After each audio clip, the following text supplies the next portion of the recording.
आप सब लोग जानते हैं कि 13 मई के दिन एक बड़ा फैसला कुन दिन है कि जिस दिन पूरे श्रीनगर की आवाम, बड़गाम की आवाम, गांदरबल की आवाम, शुपियान की आवाम, पुलवामा की आवाम ये फैसला करेगी कि आखिर हमारी नुमाइंदगी कौन करेगा हिंदुस्तान के पार्लियामेंट में। 21 तारीख से जब से हम इस सफ़र को हमने शुरू किया और इस मौक़िफ़ के साथ शुरू किया कि मसले कश्मीर पे कोई कॉम्प्रोमाइज़ नहीं होगा, 370-35 पे कोई कॉम्प्रोमाइज़ नहीं होगा, बीजेपी जैसे कम्युनल जमात के सामने, उनके कम्युनल एजेंडा के सामने कोई घुटने नहीं टेके रह जाएंगे।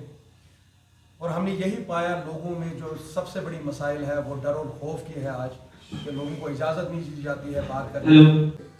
तो बारहा हमने वो कोशिश की कि आवाम में वो सियासी शऊर पैदा कर सके।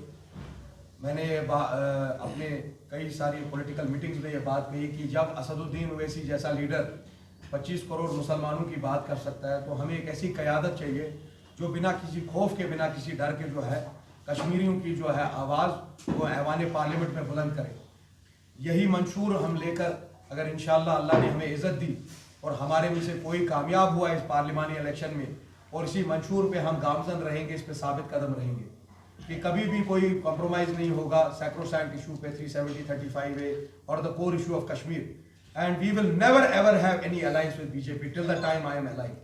जितनी देर तक अल्लाह ने मुझे ज़िंदगी बख्शी है मैं इनके खिलाफ लड़ता रहूँगा, क्योंकि ये हिंदुस्तान के आइन के आर्टिकल 14, 15, 25, 29 को तार तार कर रहे हैं। जो बाबा साहब भीमराव अंबेडकर ने जो कॉन्स्टिट्यूशन दिया जिसमें फंडामेंटल राइट्स का कॉन्सेप्ट है, जो ये बताता है कि मुसलमान भी उतना ही शहरी है जितना कोई हिंदू भाई है, जितना कोई हिंदू भाई शहरी है उतना ही कोई हमारा सरदार भाई भी है। तो हमें इसी मकसद को लेके चलना है। और जो कश्मीरियों से छीना गया पिछले 70 साल में, मैंने कहा 53 में शेख साहब यहाँ के प्राइम मिनिस्टर थे, हमारा प्राइम मिनिस्टर हमसे छीना गया, वो ओहदा हमसे छीना गया। 65 में गुलाम मोहम्मद सादिक थे जिसमें तरमीम की गई 370 में। तो हमें दोबारा वो जंग जो है उसको जारी रखना है, सियासी तौर, peacefully, politically we will have to persevere, legally we will have to look for resources अपनी आवाज को बुलंद करने के लिए। वल्लाही मैं ये बोलता हूँ, अपने लिए नहीं बोल रहा हूँ, कि अगर मेरिट पे ये इलेक्शन होगा, अगर सही में पिछले 5-6 साल के काम पे ये इलेक्शन होगा तो Jammu Kashmir people's party deserves the first place. 7 साल से मेरे को कोई पुलिस प्रोटेक्शन नहीं है, मेरे पास कोई गवर्नमेंट का ऑफिस नहीं है। ये गवर्नमेंट आज भी कैंपेनिंग के वक्त, हत्ता कि मैं कैंपेनर हूं, मैं एक कैंडिडेट हूं इस इलेक्शन में, under article 324 they can not stop me from campaigning. कितने रोड़े इन्होंने अटकाए वो आप लोगों ने भी देखे।